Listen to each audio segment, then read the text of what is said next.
Halo Jebret Tim, balik lagi di DPI dan hari ini bakalan bahasan panjang. Apalagi kemarin kita baru menyaksikan pertandingan yang menguras tenaga dan juga dahaga dan pastinya menguras energi kita untuk memberikan dukungan kepada timnas kita sebesar-besar di Piala Asia yang menghadapi Jepang. Dan kemarin sesuai dengan wawancaranya, prediksinya wawancara Sio sama Bang Leo ya, kalau Indonesia ini bakalan kalah dari Jepang dengan selisih 2 gol dan kejadian beneran. Ini sakti juga Bang Leo nih, bisa jadi ini gantiin siapa dulu segmen Papi Ropan, mungkin bisa bikin prediksi-prediksi sama Vaniko.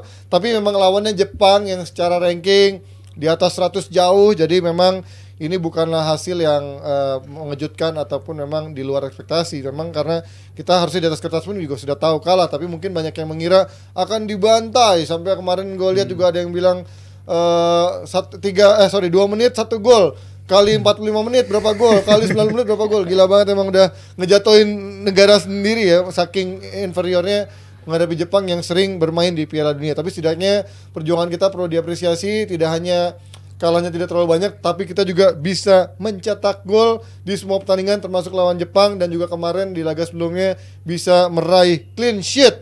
Cuma kenapa kita selalu bisa kebobolan di awal-awal babak kita? Apakah karena kita selalu butuh mesin panas lebih dulu? Apakah kita harus melihat lawan lebih dulu mainnya seperti apa baru bisa adjust, atau gimana Mas? Kita selalu di awal kayak agak kagok, kebobolan dulu baru bisa akhirnya nyetel gitu. Kecuali lawan Vietnam ya. Iya, lawan Irak juga ya kayak telat juga ya, startnya kayak telat, kayak masuk lapangan dengan kaki yang salah dalam sisi permainan. Maksudnya kayak ada grogi-groginya dikit gitu.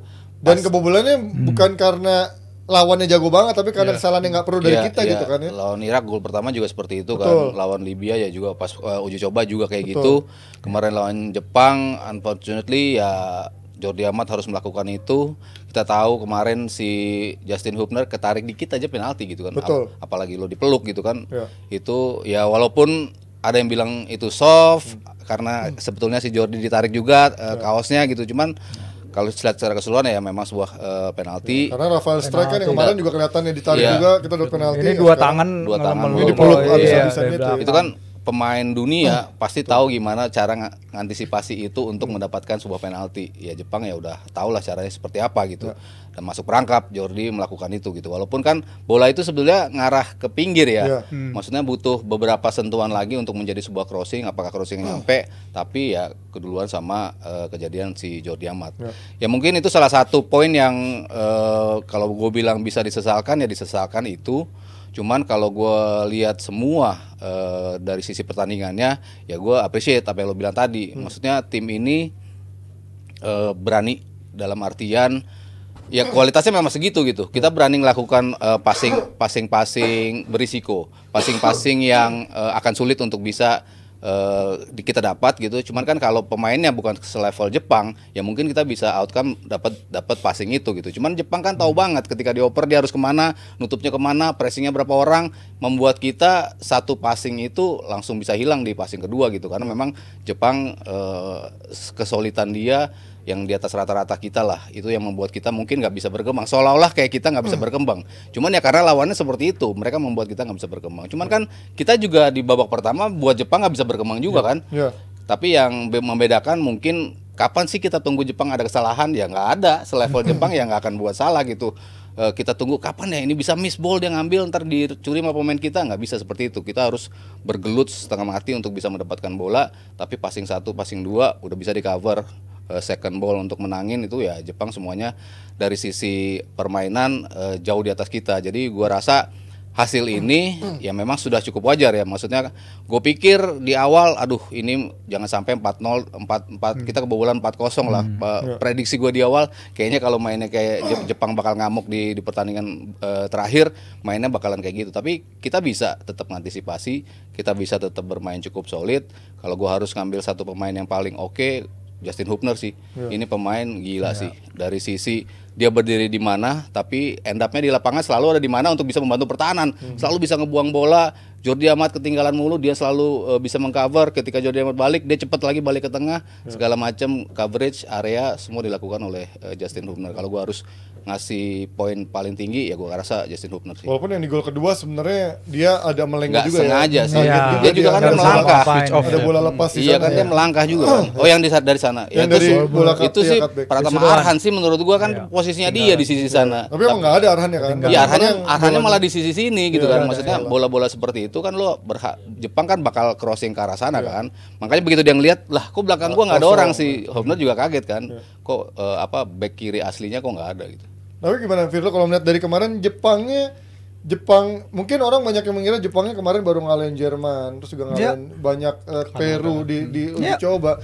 Apakah memang Jepangnya secara skuad tidak sekuat yang kemarin Piala Dunia juga kemarin uji coba sebelumnya, atau memang ya ini ya Jepangnya sekarang juga dalam masa transisi juga?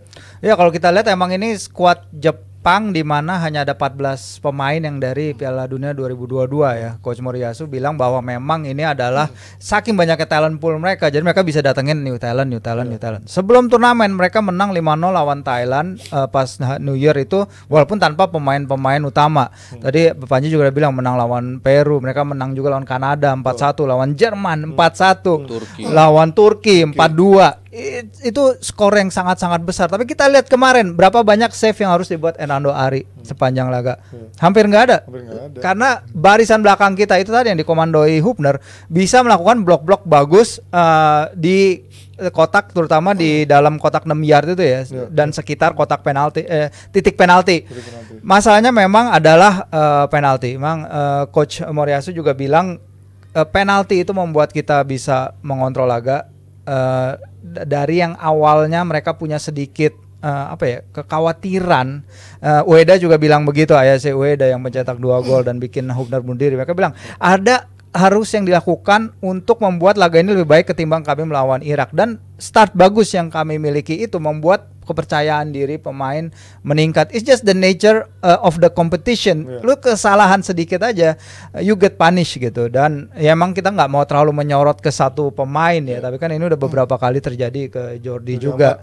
Iya, kita nggak tahu apa yang sedang dia lalui, apa yang dia alami. Ya mungkin semoga cepat berlalu karena dia adalah kapten, mau nggak mau seharusnya dia bisa bertahan lebih baik dari itu awalnya, walaupun kemudian dia bisa bermain lebih bagus ya. Dan kita bisa menahan Jepang untuk 1 gol aja udah, untuk babak pertama itu udah keunggulan. Emang awal babak kedua ada gol itu terjadi, ada transition, ada overwhelm di sisi kiri itu bisa terjadi. Tapi setelah itu kita lihat kemudian Jepang baru bisa menambah gol lagi menit ke-88. Itu juga bunuh diri. Menurut gua banyak sisi positif yang bisa didapat dari penampilan ini, terutama kita bisa mencetak gol juga. Sandy selamat untuk gol pertamanya bagi timnas ya, respect. Senjata Pratama Arhan juga diomongin sama Takumi Minamino nih di media-media Jepang juga, mereka akhirnya nggak nyangka bisa sejauh itu juga ngelempar. Jadi respect ke dia, dan juga respect ke pemikiran out of the box coachin yang memasang Elkan di depan. Jadi ingat ketika Jurgen Klopp pada awal-awal dia memasang back Steven Kolker di depan, pasti Rizal Masario juga ingat ketika dia masih belum punya amunisi yang cukup. Dulu Pep masang si Pique juga pasti. Iya. Karena itu dia, kita 2 pertandingan terakhir tanpa Ramadan, tanpa Dimas, nggak ada di squad. Si Dimas juga 15 menit. Iya, dan kalau kita sisi flanknya mati, sisi tengahnya mati. Gue sempat lihat berkali-kali tuh, gue mau coba lihat Egy Maulana Fikri tuh sampai menit 50-an itu gue lihat successful pass cuma 1. Itu ke Sandy Walsh. Gue coba lihat ini sebelum gue tadi mau tweet kan, tapi abis itu dia terlibat dalam build up yang berujung ke tembakannya Marcelino yang ke atas. Itu dia langsung 2 operan sekaligus tuh oke. Yakub Sayori ketika ditarik keluar itu juga hanya 1 operan sukses sepanjang dia main berapa 60-an menit. Jadi ini benar-benar emang lawannya counter press-nya gila, mereka levelnya elit, kebugarannya di atas kita ya. Emang 3-1 menurut gue udah bagus. Dan kalau menurut gue nggak perlu malu apabila lu kalahnya lawan Jepang, itu yang pasti. Dan gue ngelihat emang perjuangan kita di fase grup ini udah luar biasa banget.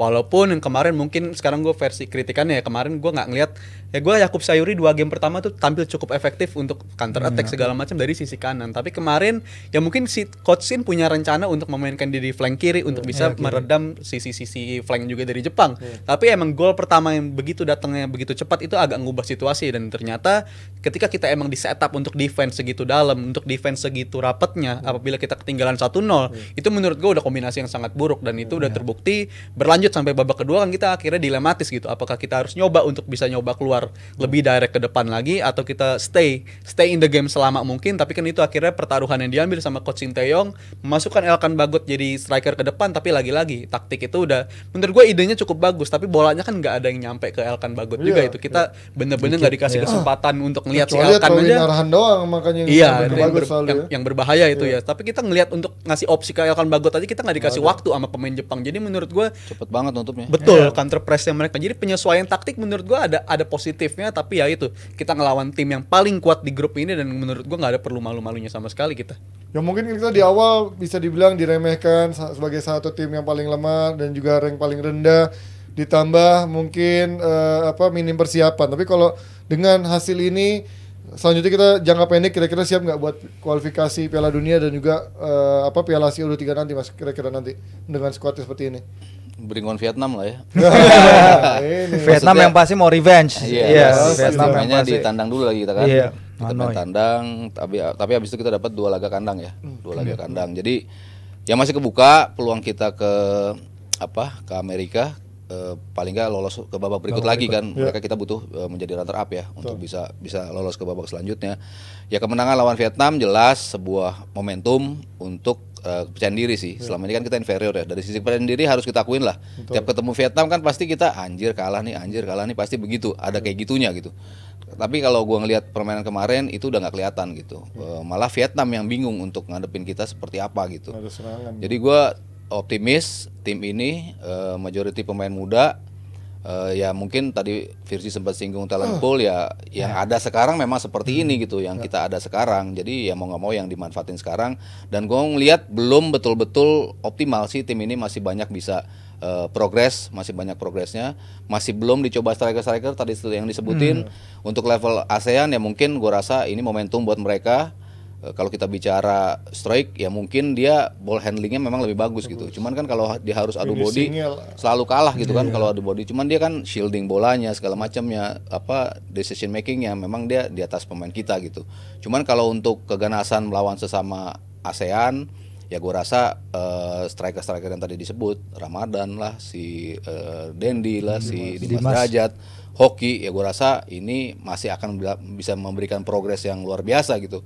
Bahkan Dimas Derajat kita nggak tahu bisa bikin 3 gol waktu itu kan di sebuah pertandingan yang tadi kita nggak tahu dia bakal jadi striker gitu kan. Jadi Shin Tae-yong selalu punya cara untuk membuat kita terkejut gitu dengan komposisinya kok kayak gini, hasilnya begini gitu kan. Shin Tae-yong selalu bisa melakukan itu. Jadi gue tetap pede tim ini masa depannya ada lah. Besar. Atau mungkin nggak kita membuka peluang untuk pemain yang lebih matang di depan. Let's say kemarin mungkin banyak yang bilang harusnya ada beberapa pemain di sana kayak Lili Pali atau mungkin siapa yang Spaso, atau mungkin mencari pemain naturalisasi dari luar yang memang di lini depan punya lebih kematangan dari lini depan. Apa mungkin ada kekhawatiran ketika let's say Lili Pali masuk atau Spaso masuk, secara ruang ganti itu ada pemain senior sendiri yang secara gap umurnya jauh, dan ini akan menjadi gap di ruang ganti ganti Indonesia pasti. Shin itu pernah berapa kali pakai Spaso, dan kayaknya emang dengan apa yang dia inginkan dengan apa yang Spaso tawarkan ada mismatch ya. Mungkin nggak cocoknya di situ.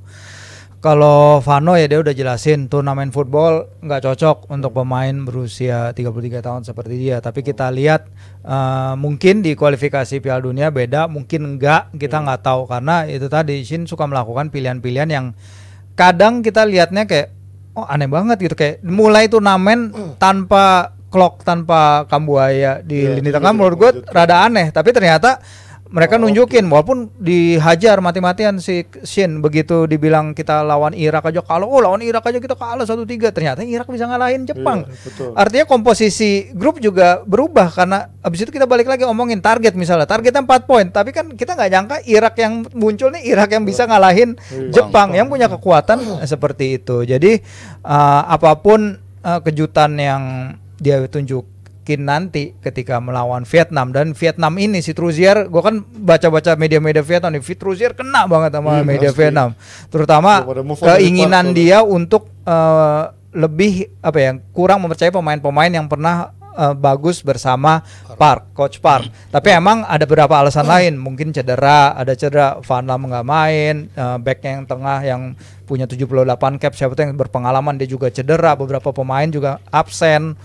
Nah, Vietnam dibilang mereka memang lebih mengutamakan kualifikasi Piala Dunia. Jadi kita akan lihat nih, mungkin Vietnam yang tampil nanti akan beda dengan Vietnam yang tampil sekarang. Apalagi di Hanoi kita susah banget kita menang di sana, gila atmosfernya. Dan kalau soal pemain-pemain yang dimiliki sama Sinteyong, kan Sinteyong gue sepakat sama Bang Firzi, dia selalu punya cara untuk mengoptimalkan pemain-pemainnya. Kayak contoh, sebelum 2 match kemarin kan kita mempertanyakan gitu, banyak juga netizen yang mempertanyakan mana sih Sandy Walsh, gue pengen lihat dia main lebih lama lagi. Ternyata dia pas dimainkan di waktu yang tepat, dia bisa perform yang bagus. Contoh tadi yang udah disebut sama Mas Aryan juga, Justin Hubner ini kan sebelum uji coba lawan Libya nggak pernah dia dicoba main, dia baru bergabung tanpa ikut latihan, langsung blunder pas ngoper lagi, sempat blunder, dia belum pernah sempat ikut latihan langsung blunder, kan kita tekanannya begitu kuat gitu terhadap si Justin Hubner ini. Tapi ternyata setiap game kemarin di fase grup dia dimainin terus dan ternyata bisa perform. Ini kan menunjukkan kalau emang yang dilatih sama Sinteyong ini punya kapasitas yang emang sesuai sama keinginan dia, dan gua sih optimis untuk pertandingan-pertandingan kedepannya di kualifikasi Piala Dunia. Walaupun kita 2 game pertama sempat buang-buang momentum, buang-buang poin ya di 2 game pertama, tapi untuk selanjutnya ada advantage main di kandang juga, gue sih cukup optimis kita bisa nyuri poin, momentumnya di situ. Ya. Berarti kalau kemarin kan abis live reactionnya Jebret Media itu judgementnya STY itu baru nanti setelah Piala Asia U23. Kalau menurut kalian sejauh apa nanti evaluasinya untuk STY, bisa dikatakan sukses apa gagal, atau memang dia layak diperpanjang kontraknya tanpa melihat hasil di 2 ajang ke depan ini? Kalau gue sih lebih ngeliat ke progres permainan sih, Ji. Jauh meningkat. Maksudnya dari decision making, dari ketenangan ya mungkin belum 100% lah. Maksudnya ada beberapa hilang bola, kemarin Rizky Ridho pun umpan 3 kali out berapa kali gitu kan. Itu kan bukan Rizky Ridho lah ya yang kayak gitu. Tapi kemarin ternyata masih bisa di momen-momen krusial tuh seperti itu.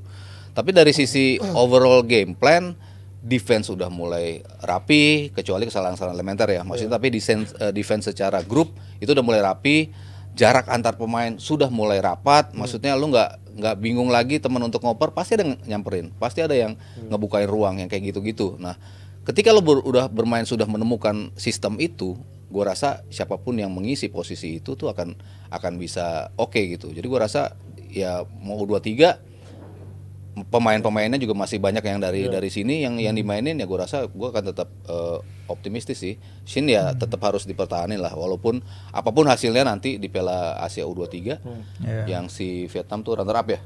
Ya kan, yang juaranya Uzbekistan ya.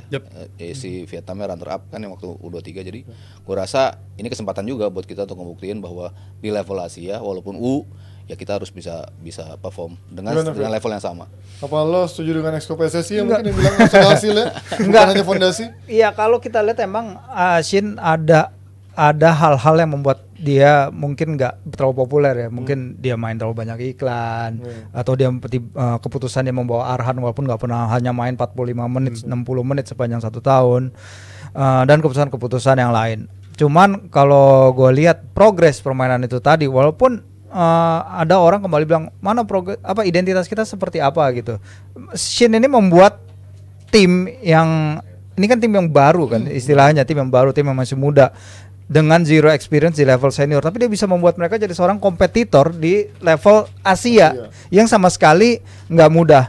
Dan salah satu indikator lain kalau menurut gua mungkin Shin itu layak dipertahanin ke depan adalah hampir setiap pertandingan kandang timnas gue datang, setiap pertandingan kandang timnas gue datang, dan gue selalu lihat setelah pertandingan pasti orang-orang akan selalu Sinteyong selesai pertandingan, dan itu adalah suatu indikator bagus terhadap sentimen publik ke pelatih mereka, dan itu apresiasi juga bagi para penonton sepak bola kita ke seorang Sinteyong, dan menurut gue itu sih sebenarnya. Menurut gue ini omongin soal kelanjutan Sinteyong ya, project Sinteyong ini sebenarnya squadnya Sinteyong sebenarnya, dan akan sangat disayangkan apabila kita kepikiran untuk ngelanjutin squad project tim yang menarik ini di luar tangannya Sinteyong, karena menurut gue itu sangat merugikan lah bagi kita. Tapi kalau untuk ke depan ya gue harap sih ya biar nggak makin banyak spekulasi, mungkin harus di under review untuk secepatnya mungkin bisa panjang kontrak atau segala macam, karena buat price manager pool untuk pengganti-penggantinya pun menurut gue yang mengenal karakter squad kita tuh nggak ada yang sebagus Sinteyong untuk saat ini ya.